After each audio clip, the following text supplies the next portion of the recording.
Good morning, everyone. They go together, humility and gratitude. They go together. Last week, we heard Jesus say, strive to enter the narrow gate. And, I don't know what you're striving for in your life. I had to reflect on that myself. Maybe you're striving for financial success. Maybe you're striving to bring the family together. Whatever you're striving for, Jesus is saying, strive in your spiritual life. And so you take a step back. We said three things that you could do to help us to strive in our spiritual life. One is to make an appointment with God every single day. Father Michael Scanlon wrote a little book on that. And, well, how's your prayer life? Well, I pray throughout the day. Well, that's good, but we really should have that appointment for God. The second thing, and we heard it in the responsorial psalm, do we have a disposition towards the poor? What have you done for the less fortunate people here in Weirton lately? What have I done for them lately? See, if we're striving to enter the narrow gate, then we're going to have a fundamental disposition towards those who are less fortunate. Third, the first principle of the spiritual life is to know thyself. And it's important to cultivate that self-honesty and to actually, one of the things that really is helpful there is to have a confidant. To have somebody that knows you and knows everything about you.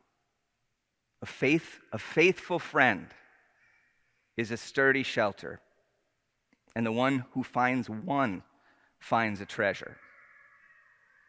That's Sirach.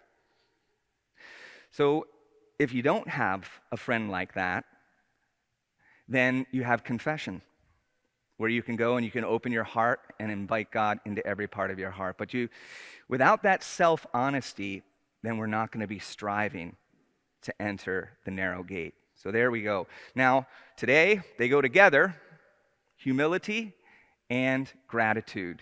So what is humility? The simple acknowledgement of the truth about ourselves. And how do we cultivate that? Hopefully, every day, at the end of the day, we do a good examination of conscience. And yes, I should be thinking, what did I do? The sins of commission, what did I do that I knew was wrong? And the sins of omission, what did I know I should have done and I didn't do it?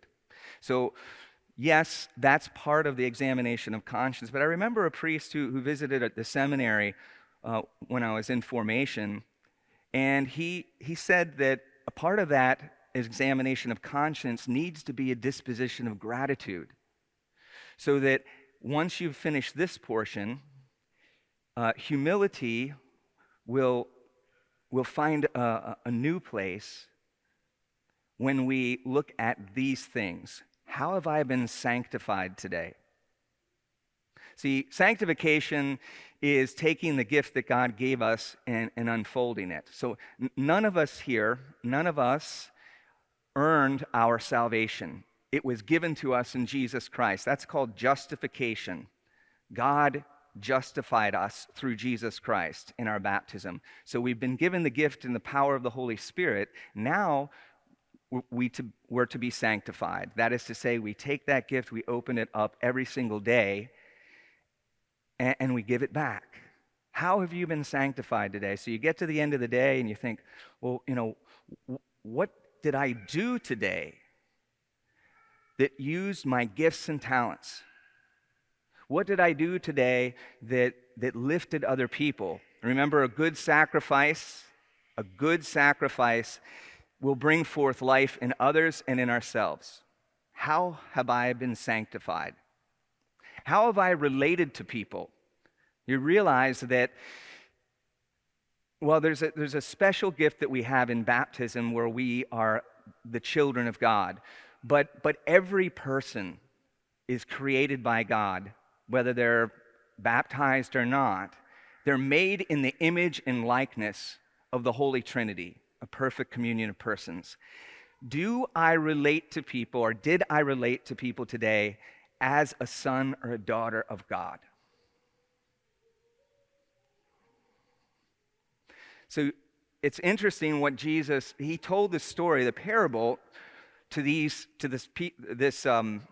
Pharisee, and he did it because they looked down on him. See, and I didn't really realize this, but I read it in the commentary. He was kind of looked at as a hillbilly. See, because Jesus was from Galilee up north. And now here he is in the presence of the Pharisees. And they look down on him. How do we treat other people? How have I related to people today? And then the last thing is, how have I relished and tasted life? You think about that, and you get to the end, there is a sense of gratitude. A humble person is somebody who is so grateful for the gift of their life. Somebody who is truly joyful. I mean, I have to say, when I did this last night, I thought of breakfast with the sisters. So Father Tony normally offers Mass for the sisters on Saturday at 7:30. He was away this weekend, and so I offered Mass for the 7 sisters there in the convent. And then afterwards, they invited me to breakfast.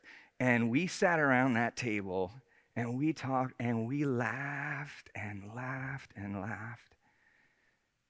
How have you relished and tasted life today? That is a disposition of gratitude towards the Lord, the gift of your life. And that's the fullness of humility, the simple acknowledgement of the truth about ourselves. How have I been sanctified? How have I related to people? And how have I relished and tasted life today?